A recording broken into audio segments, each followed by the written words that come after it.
పరిశుద్ధ గ్రంథములో నుండి జ్ఞాని అయిన సొలొమోను రాసిన సామెతల గ్రంథము 31వ అధ్యాయము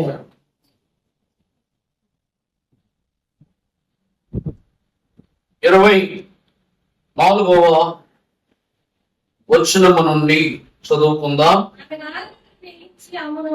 ఆమె నార బట్టలు నేయించి అమ్మును, నడి కట్లను వర్తకులకు అమ్మును. బలమును ఘనతయు ఆమెకు వస్త్రములు. ఆమె రాబోవు కాలము విషయమై నిర్భయముగా నుండును. జ్ఞానము కలిగి తన నోరు తెరచును. మా కృపగల ఉపదేశము ఆమె బోధించును. ఆమె తన ఇంటి వారి నడతలను బాగుగా కనిపెట్టును. ఆమె కుమారులు లేచి ఆమెను ధన్యురాలు అందురు.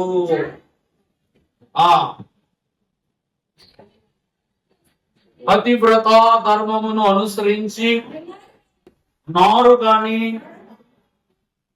వారందరినీ నీవు మించిన దానవు అని.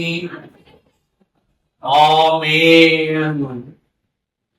ఈ వాక్య వచనములో ఉన్న ప్రతి పరిశుద్ధమైన దీవెనకరమైన వాక్కు ఫలం స్త్రీలైన వారి ద్వారా మీకు, మీ కుటుంబాలకు మీరు చక్కపరచు ప్రతి విషయమునకు త్రిత్వ దేవుడు వరముగా భాగ్యముగా అందించును గాక.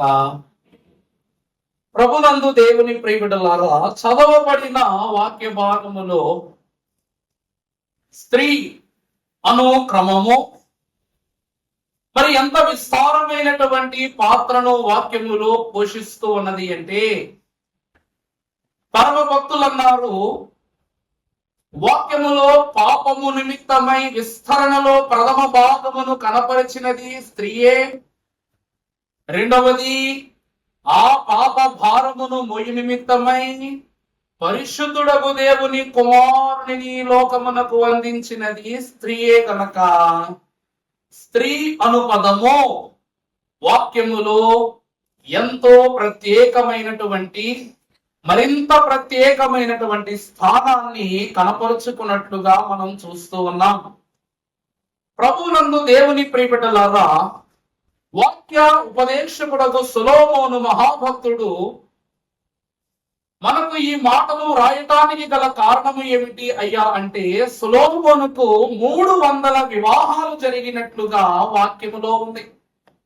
ఎన్ని వివాహాలండి?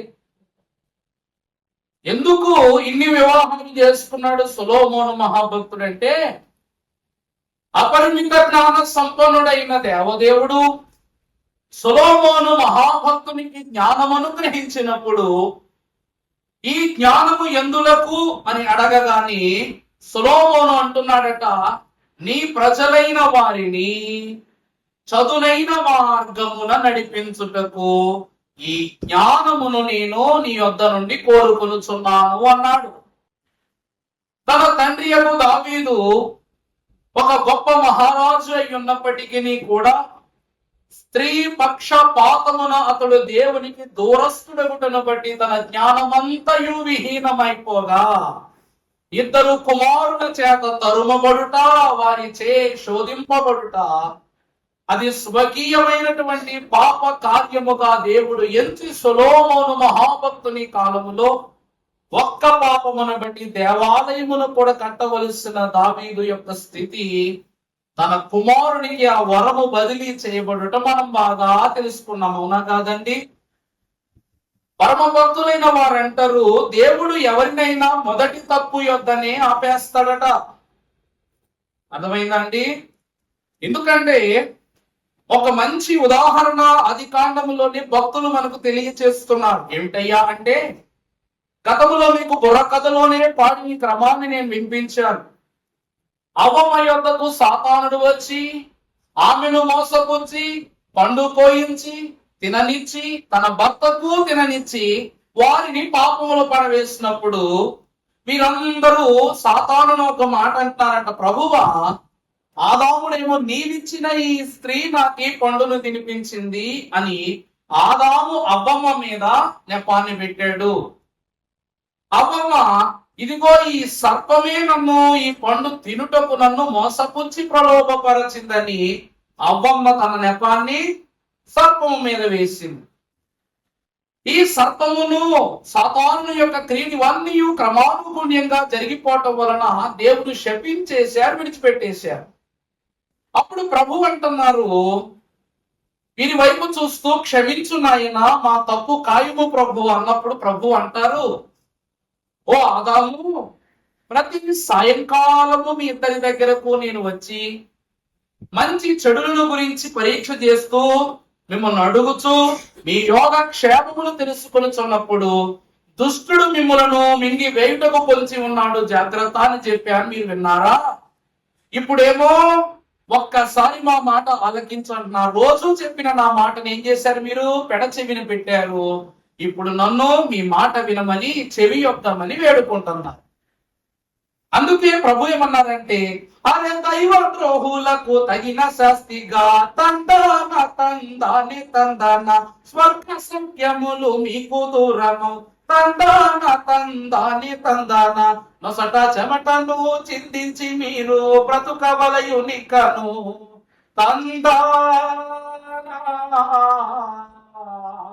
తందాన దేవనందనానా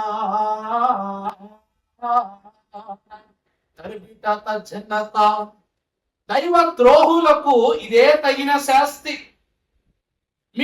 మేము మాట మాత్రమే దాటాము అంటున్నారు, కానీ ఒక్క మాటను దాటుట ద్వారా ఎన్ని శ్రమలు వచ్చి పడ్డాయో మీకు తెలుసునా? మాట దాటుట అనగా దైవ ద్రోహము చేయుట. మరి అలాంటి వారికి నేనేం చెయ్యాలి? తగిన శాస్తి చేయాలి.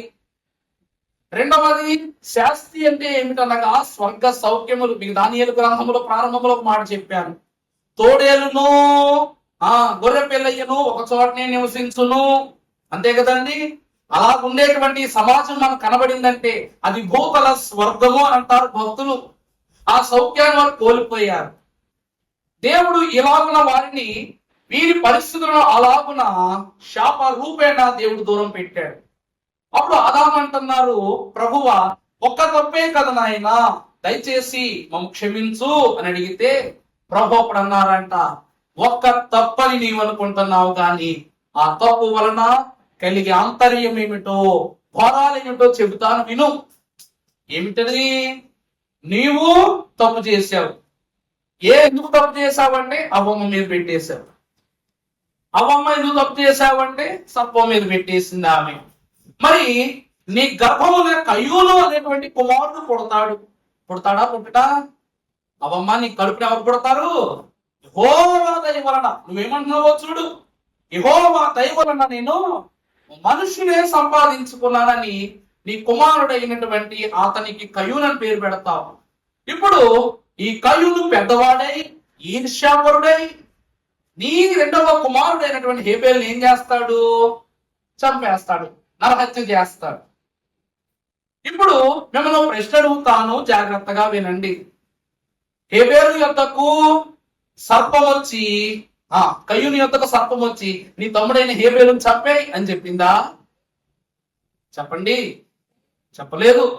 పోనీ అవ్వమ్మ వచ్చి, ఇదిగో నీవు చేస్తున్నావు, నీ తమ్ముడు దేవుడు ప్రసన్న అయ్యాడు కాబట్టి, ఈర్ష్పడుతున్నావు కాబట్టి నీకు ఏం కావాలో చేసేయి నీ తమ్ముడైన అవ్వమ్మ ఏమన్నా తల్లి ప్రేమను బట్టి, పెద్ద కొడుకు కాబట్టి ఇలాంటి సలహాలు ఏమైనా ఇచ్చిందా? ఆదాము ఈ విషయం చెప్పలేదు. మరి కయ్యూనుకు ఆ దుర్బుద్ధి ఎలా పుట్టినట్లు? ఇప్పుడు ఆదాము ప్రభు క్షమించారనుకోండి, అప్పుడు ఆ కయ్యూను కూడా ఏం చేయాలి చెప్పండి? పెద్దవాడు దొంగతనం చేసినప్పుడు తండ్రి క్షమిస్తే, చిన్నోడు దొంగతనం చేసినప్పుడు ఏం చేయాలి? క్షమించాలి. పెద్దవాడిని దండిస్తే చిన్నవాడిని కూడా దండించాలి. అదే దైవ ద్రోహులకు ఇదే తగిన శాస్తి అని ప్రభు అంటున్నారు. ఈరోజు ఆ వాక్యానికి ఈ వాక్యానికి ఉన్నటువంటి భేదం ఏమిటై గారు, ఇందులో ఉన్న భావం ఏమిటై గారు అంటే, ఏ స్త్రీ పంచన పుట్టిన గర్భఫలము పాపమునకు దాతృత్వమునకును దోషారోపణ క్రమముగా శాపమై ఉన్నదో, ఆ శాపమైన గర్భమును మరలా పరిశుద్ధనీయముగా ఏర్పరచుకున్నటకు యేసు క్రీస్తు ప్రభు పేరిట ఈ లోకమునకు లోక రక్షకుడు అవతరించాడట. ఎందుకు అనగా ప్రియులారా, వాక్యములో పరమ భక్తులే ఈలాగున భక్తులను తెలియజేస్తున్నారు. ఆమె నార బట్టలు నేయించి అమ్మును, నడికట్లను వర్తకులకు అమ్మును,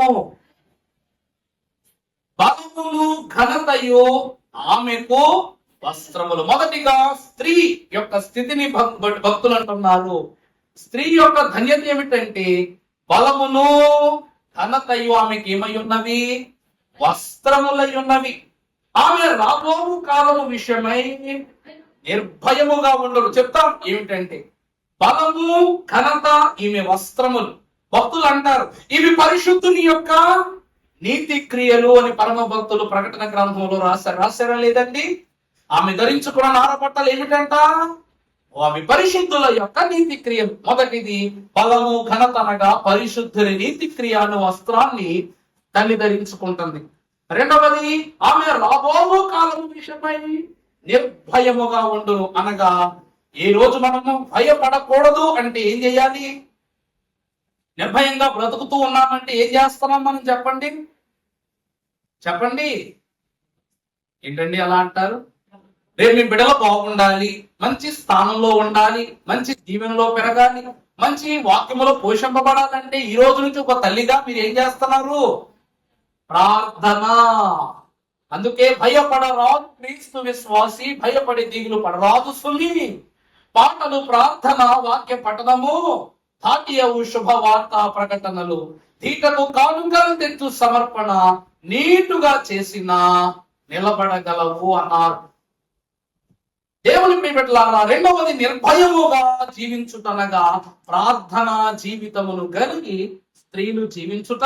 మూడవది జ్ఞానము కలిగి తన నోరు తెరచును. జ్ఞానము అనగా వాక్యము. ప్రభు అంటారు జ్ఞానాధారము నేనే. నీ వాక్యమును నేను నోరు తెరవగా నీవు ఆ గ్రంథమును నీవు నాకు తినిపించితివి. తల్లులు ఏం చేస్తున్నారంట? జ్ఞానమును, వాక్యమును, నోరును కలిగి ఆ వాక్కును కలిగి వారు జీవిస్తూ ఉన్నారట. నాలుగవది కృపగల ఉపదేశము ఆమె బోధించును. కృపగల ఉపదేశం అంటే భక్తులు అన్నారు బాలుడు నడవవలసిన త్రోవను అతనికి నేర్పించుట. ఇది మంచి ఉపదేశమా చెడ్డ ఉపదేశమా? చెప్పాలా? మంచి ఉపదేశం, మంచి నడిపింపు, మంచి నడవడిక, మంచి వాక్య ధన్యతను ఇచ్చుట కృపగల ఉపదేశము అయి ఉన్నది. ఐదవది ఆమె తన ఇంటి వారి నడతలను బాగుగా కనిపెట్టుకును. ప్రభువునందు దేవుని ప్రియబిడ్డల ఇంటి వాని నడత. జ్ఞానము గల స్త్రీ ఏం కడుతుందంట? తన ఇల్లు తాను కట్టుకొను అను మాటకు అర్థం ఏంటంటే ఇసుక, సిమెంటు ఇవన్నీ తెచ్చుకుని కట్టుకోవటం కాదు. కట్టబడిన గృహములో పెట్టబడిన తన కుటుంబమును దేవుని తట్టునకు మలచి దేవుని యొక్క ఇష్టము చొప్పున ఫలింపజేయు స్వాస్యమును కలిగి ఈమె తన కుటుంబమును ఏం చేస్తుందంట? తన బిడ్డలను దేవుని విషయమై కనిపెడుతుంటే పాపము వైపు మరలకుండగా, దుష్టుని చూపు పడకుండగా. భక్తులు కలల గమనంలో వాక్యము రాశారు కోడి తన పిల్లలను తన రెక్కలలో భద్రపరుచుకున్నట్లు ఈ దేవుడైన యెహోవా మనలను తన రెక్కల చాటును భద్రపరుచున్నారు. కోడి అనగా తల్లి. ప్రభు అంటారు నీ తల్లిదండ్రులైనా మరచిపోవునేమో గాని నేను నిన్ను మరచిపోను అని ప్రభు అంటున్నారు. ఇది 5వ స్థితి. ఈ క్రమములన్నిటినీ మనము ఆచరించుటను బట్టి తల్లి యొక్క పోషణ విధములు భక్తులు ఏమన్నారంటే చదవండి తర్వాత చేయదు. ఆమె కుమారులు లేచి ఆమెను ధన్యురాలందురు. ప్రభునందు ప్రియులారా, ఈ సామెతల గ్రంథములో సొలొమోను మహాభక్తుడు ఆమె కుమారులు ఆమెను ధన్యురాలందరూ అనే మాటను చెప్తున్నప్పుడు ఈ ప్రవచనము క్రీస్తు జన్మకాలములో నెరవేర్పులోకి వచ్చిందట. నా ప్రభువు తల్లి నా యొద్దకు వచ్చుట నేను నాకెలాగో ప్రాప్తించను. ఈ దినము మొదలుకొని ప్రతి తరము వారు కూడా నిన్నేమందరూ ధన్యురాలు అందరూ అని మత్తయి సువార్తలో పరమ భక్తుడు రాశారు. ప్రభువునందు ప్రియబిడ్డలారా, కుమారులు తమ తల్లులను ధన్యురాలు అంటారట. అసలు ధన్యురాలు అంటే ఎవరండి చెప్పండి? ధన్యురాలు అంటే ఎవరు? అసలు ధన్యుడు అంటే ఎవరు? దేవా మానవుడు. ధరణి జనులందరికన్నా అన్యుడు ఎంతటి వాడైనా అతనికి ఏం గారు? సాటి కారు. వారు ధన్యుడు. మరి ధన్యురాలంటే ఎవరు? ధన్యురాలంటే ఎవరు? దేవ మానవురాలా? ఆయన ధన్యుడు కాబట్టి దేవ మానవుడు. ధన్యురాలంటే దేవ మానవురాలా? పరిశుద్ధ వాక్యములో ఒక పరిశుద్ధ వచనాన్ని మనము చూసినట్లయితే సామెతల గ్రంథం 31:25 చదవండి. మా నడికట్లను బలమును ఘనతయు ఆమెకు ఏమై ఉన్నవి? వస్త్రములై ఉన్నవి. ప్రభువులందు ప్రియబిడ్డలారా, ఈరోజు దేవుని వాక్యములో మనము చూస్తే బలము, పవిత్రత, సర్వసత్యము, రక్షణ, నిత్యత్వము, దేవుని యందు కళంకము లేని స్వభావములను ధన్యులైన వారికి చే స్థితి. యేసుక్రీస్తు ప్రభు వారి తల్లి ఎందుకు ధన్యురాలు అంటే భక్తులు అన్నారంట, ఎందుకు ధన్యురాలు అనగా ప్రభువును ధరించుట కొరకై సర్వమును విడనాడుటను బట్టి ఆమె ఎవరు? ధన్యురాలు. మరి ఇక్కడ ఉన్న తల్లులుగా మీరు ధన్యురాలు అవ్వాలి, లేక ధన్యురాలు అనే పదమునకు అర్థమును కనుగొనాలి అంటే మనము తెలుసుకొనవలసింది ఏమిటి అంటే, ధన్యురాలు అనగా ఎవరంటే గురుతులను ప్రవచనములను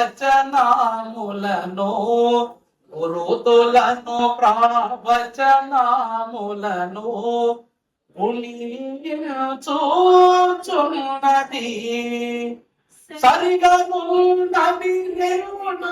నన్ను సరిగా నన్ను పొరియుచునేయున్నది. అరచు సరియనుచున్నది.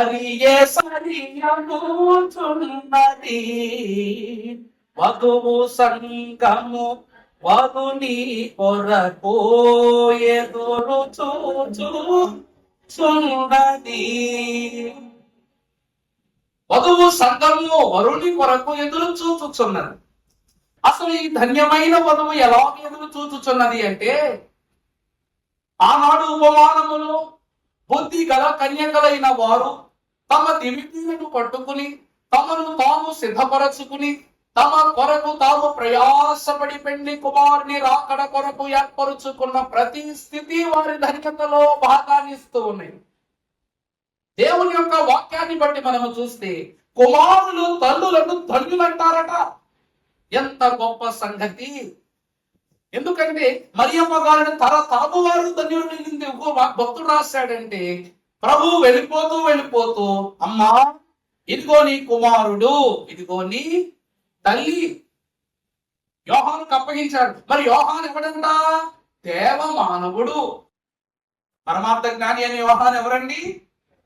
దేవుడు, దేవ మానవుడు. అతడు దేవుని యొక్క ఇష్టాన్ని బట్టి, దేవుని యొక్క లోకిటను బట్టి బ్రతికిన వాడు కాబట్టి యేసు క్రీస్తు ప్రభు ధన్యురాలైన తన తల్లిని ధన్యుడైన పరమభక్తుడైన యోహాను చేతికి అప్పచెప్పారు. ఈరోజు దేవుని వాక్యాన్ని బట్టి మనము చూసినట్లయితే ప్రియులారా, యెషయా గ్రంథము 49వ అధ్యాయము 15వ వచనం చదువుకుందాం. స్త్రీ తన గర్భమునందు పుట్టిన బిడ్డను అమ్మా కరుణింపకుండా తన చంటి పిల్లను ప్రభువునందు దేవుని ప్రియబిడ్డలారా, ఎందుకు కుమారులు తమ తల్లులను ధన్యురాలు అంటారంటే తమ గర్భములందు పుట్టినటువంటి తమ చంటి పిల్లలైన బిడ్డలను స్త్రీ కరుణించుట మానునా. అవునా కాదండి? ఈరోజు దేవుని యొక్క వాక్య అనుభవంలోనికి వచ్చిన ప్రభువునందు ప్రియబిడ్డలారా, యేసు క్రీస్తు ప్రభువును నరుడు లేక ఎంతమంది భక్తులు ఉంటే ఏమిట్లే గాని అందరూ భక్తునిగా ఈ లోకమునకు అప్పగింపబడినటువంటి స్థితిలో ఉన్నారంటే ఆ పైన వారిని కన్న తల్లిదండ్రుల యొక్క భాగ్యమే. అందుకే మన గ్రామంలో, మన పరిసర ప్రాంతంలో గౌరీపట్నం, అదే గుడి, ప్రభువు కూడా, మేరీ మాత కూడా. అంటే ప్రభువే గనుడైతే ప్రభువును కనిన తల్లి ఇంకెంత గనురాలు.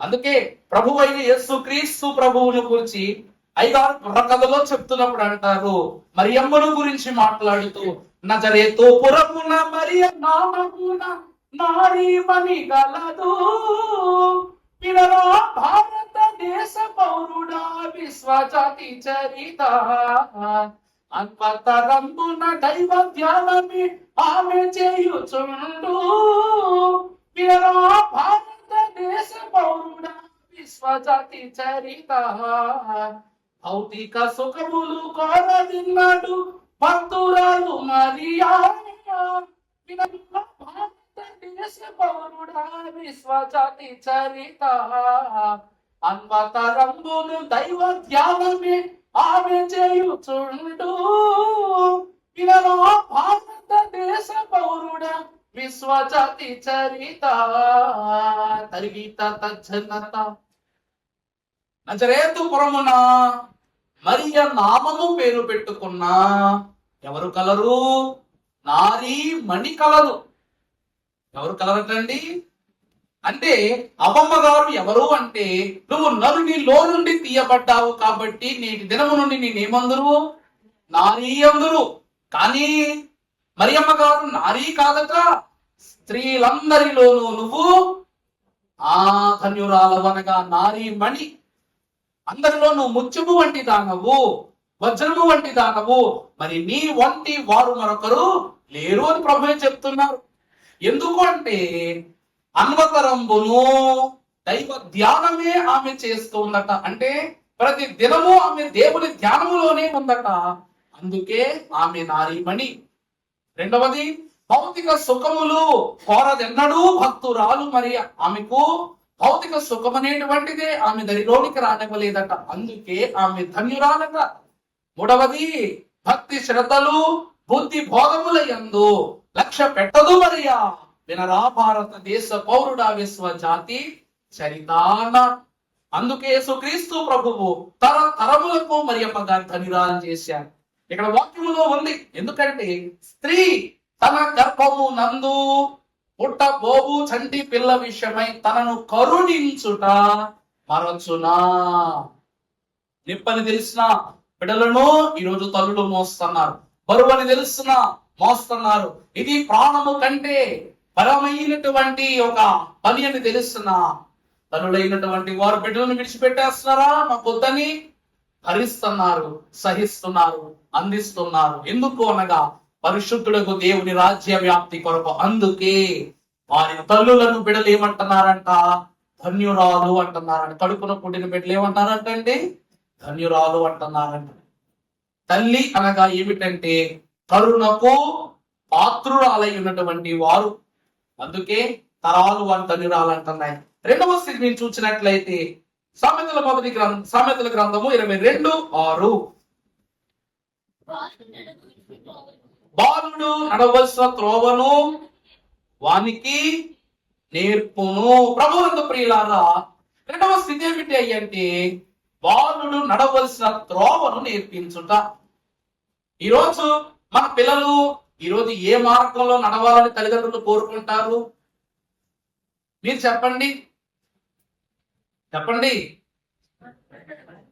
మంచి అంటే, మంచి మార్గం అంటే తార్ రోడ్డా, మొత్తుకొల్లేని రోడ్డా? చెప్పండి. పోలవరం, ఇంకేంటి? పాలపుంత లాంటి రోడ్డా?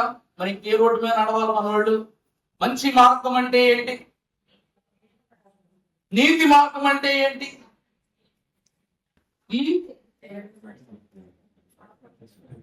దేవా, నా బిడ్డను నీ చేయి పట్టుకుని నడిపించు. అంతే కదండి. ఈరోజు మంచి మార్గములను బాలు నడిపించుటంటే చివరికి మనం ఏ మార్గాన వెళ్ళాలనుకుంటా తెలుసా? మార్గము చూపు నా తండ్రి సూర్య ప్రేమ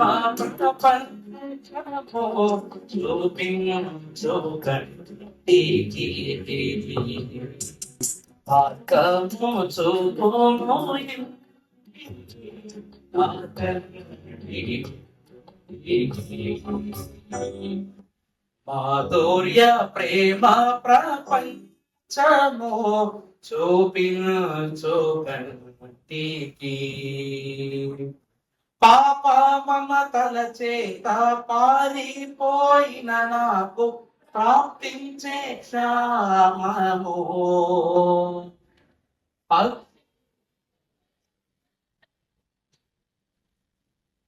పంపుము క్షేమము ప్రభుని దోసినోవా ముఖము చెల్లని నాకు పుట్టించే ధైర్యము.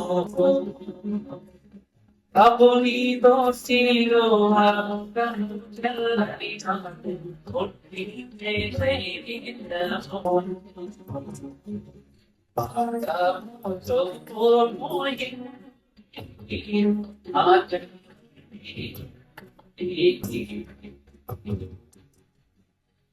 చాలండి. మార్గము చూపుము ఇంటికి. ప్రభువు విషయమై మన బిడ్డలకు మనము చూపించే మార్గం ఏమిటంటే భక్తి మార్గము, మోక్ష మార్గము. ప్రభు అంటారు, ఎవరు నీ చేయి విడచినను నేను నీ చేయి విడువను ఎడబాయను. ఈరోజు పుట్టగానే మన బిడ్డలు ఏం చేస్తామో తెలుసా అండి? ప్రభువా, ఇదిగో నా బిడ్డని నీ చేతికి అప్పగిస్తున్నా. ప్రతి పుట్టినరోజుకి ఓ ప్రార్థన చేస్తాం. సంవత్సరాలు మొదలుకొని సంవత్సరాంతం వరకు నీ దయా కిరీటమును నా బిడ్డలపై ధరింపజేయుము అని ప్రార్థన చేస్తాం. ఈరోజు వాక్యంలో మనము చూస్తే తల్లిదండ్రులైన వారిలో తల్లి పాత్రలో ఆమె ధనిరాలు ఎందుకు కనబడుతుందంటే సమయంలో మొదటి గ్రంథము 1వ అధ్యాయం 27వ వచనం చదువు నాన్న. అమ్మా కొంచెం పైన చదవండి. నా ఏలిన వాని ప్రాణము తోడు నీ యొద్ద నిలచి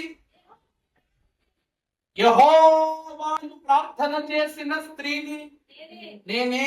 చూసారా, ఈమె నా ఏలిన వాని ఎదుట కన్నీటితో విజ్ఞాపన హృదయముతో ప్రార్థన చేయుచున్న దానము నేనే.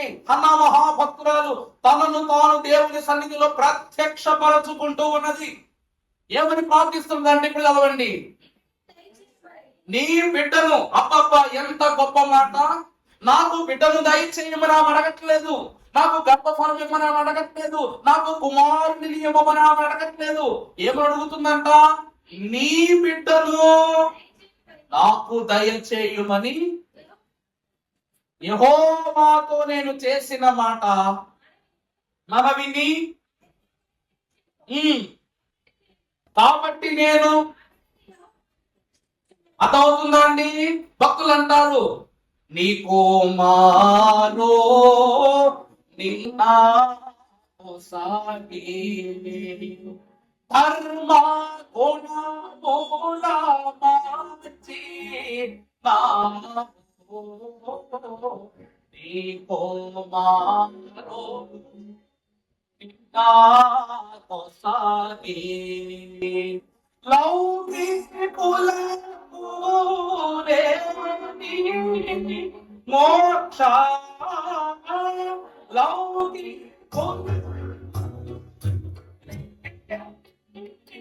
మోక్ష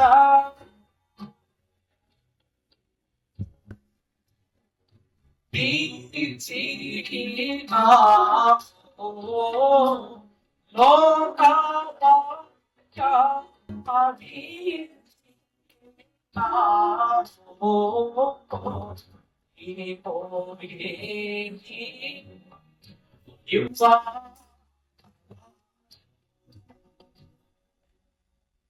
ఏమిటంట? నీ కుమారుని నాకు సగి నాకు ఏమిచ్చావు? ధర్మ గుణములను నాకు అమర్చి వేశావు. అవునా కదండి? ఇప్పుడు హన్న ఆమె అప్పటి వరకు బిడలు లేనిది. ఎప్పుడు దేవుని యొద్ద నుండి ఆమె దేవుని కుమారుని యొక్క భాగ్యాన్ని పొందుకుందో హన్నాని ఏమన్నారట? ధన్యురాలు అన్నారట. దేవుని యొక్క దాతృత్వములో ఎప్పుడైతే అట్టి వరాన్ని, అంటే ఆమె కావాలనుకున్నది ఒకటేనండి, నాకు కుమారుడు కావాలి, జీవితకాలం నాతో ఉండాలి, వాళ్ళ మనవళ్ళను చూడాలి, మనవరాలను చూడాలని ఆమె కోరిక కాదు. ఈ లోకమును ఎవరు పిలవాలి అంటే ఒక మంచి తల్లి అని పిలవాలనుకుంది. ఆ వరాన్ని దేవుడు ఇచ్చేశాడా లేదా? అంత వరాన్ని దేవుడు ఇచ్చిన తర్వాత ఈ కుమారుడు దేవుడిచ్చిన స్వాస్యం కాబట్టి ఈ స్వాస్యాన్ని ఎవరికి అప్పగించేసిందంట? దేవునికి అప్పగించింది. ఎందుకంటే ఆమె ధన్యురాలనబడింది కాబట్టి. దేవుని ప్రియబిడ్డలారా, చదవండి, తర్వాత చదవండి.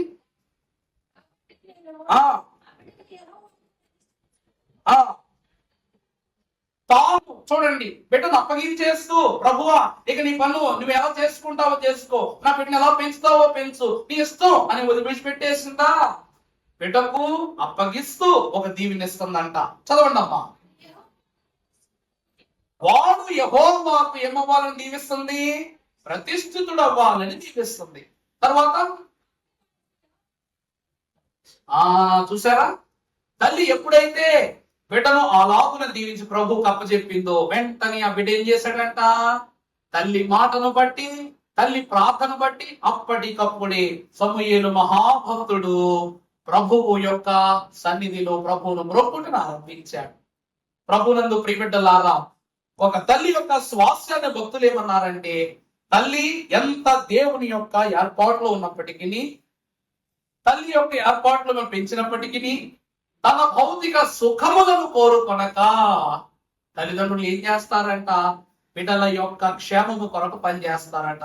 ఉదాహరణ మీరు చూడండి, మనము యవనస్తుల కింద ఉన్నప్పుడు నచ్చినవన్నీ కొనుక్కుంటాం, నచ్చిన ఆహారం తింటాం, నచ్చినట్లుగా ఉంటాం, సోపు చేస్తాం, సరదాగా ఉంటాం. కానీ బిడ్డలు పుట్టిన తర్వాత ఈ సోపు అంటూ, ఈ అందమంతా మనము వాళ్ళు ఎదురు చూపించగలమా? అప్పుడు వారు అందంగా తయారైనప్పుడు వాళ్ళని చూసి ఏమైపోతారు? తల్లిదండ్రులు మురిసిపోతారు. అమ్మా నా బట్టలు బాగున్నాయా? అమ్మా నేను బాగున్నానా? అమ్మా నా యొక్క వాచి బాగుందా? నా బట్టలు బాగున్నాయి? ఇలా ప్రతిసారి మనం ఏమైపోతామని బిడ్డలను చూసి ఆ అందమంతా అలంకరణ అంతా నాదే అన్నట్లుగా మురిసిపోతాం. అవునా కాదండి? అందును బట్టి వాక్యం ఏమంటుంది అంటే, బిడ్డలను వారి స్వాస్యమును చూచి దేవుడిచ్చిన భాగ్యాన్ని బట్టి ప్రార్థించి వారి ఎదుగుదలను చూచి మురిచిపోయే భాగ్యము తల్లిదండ్రులు కలదు. కాబట్టి తల్లిదండ్రులను భక్తులు ఏమంటున్నారంటే ధన్యులు అంటున్నారు. ఏమంటున్నారండి? ధన్యులు అంటున్నారు. అలాగే మనం చూసినట్లయితే మరొక వచనం చూద్దాం. సామెతలు 31:27 చదవండి అమ్మా. ఆమె తన ఇంటి వారి నడతలను బాగుగా కనిపెట్టును. పని చేయకుండా ఆమె ఏం చేయదు? ఏ పని చేయకుండా భోంచేయదండి ఆమె. ఏ పని చేయకుండా చెప్పండి. ఇంటి పని అంటే ఏంటి? బట్టలు ఉతుకుట, వంట చేయుట, అంట్లు తోముట, ఇంట్లో మాపుకర పెట్టడం, బూజులు తోలపటం, చక్క పెట్టడం, పిల్లలు బట్టలు ఈ పనులు చేయించి కానీ భోజనం చేయదా? చెప్పండి. ఏ పని చేయకుండా భోజనం చేయదు. తన కుటుంబము కొరకు తాను విజ్ఞాపన చెయ్యకుండా భోజనము చేయదు. ప్రభువునందు దేవుని ప్రియబిడ్డలారా, విజ్ఞాపన అనే పదము చాలా ఘనమైనటువంటి వాక్య భావాన్ని ఇస్తుంది. ఉదాహరణకు దేవుని యొక్క ఏర్పాటును మీరు చూచినట్లయితే, పరమ భక్తురాలుగా పిలువబడినటువంటి మరియమ్మ గారు తన జీవిత కాలము కూడా క్రీస్తు ప్రభువు నిమిత్తమై విజ్ఞాపన చేశాడు.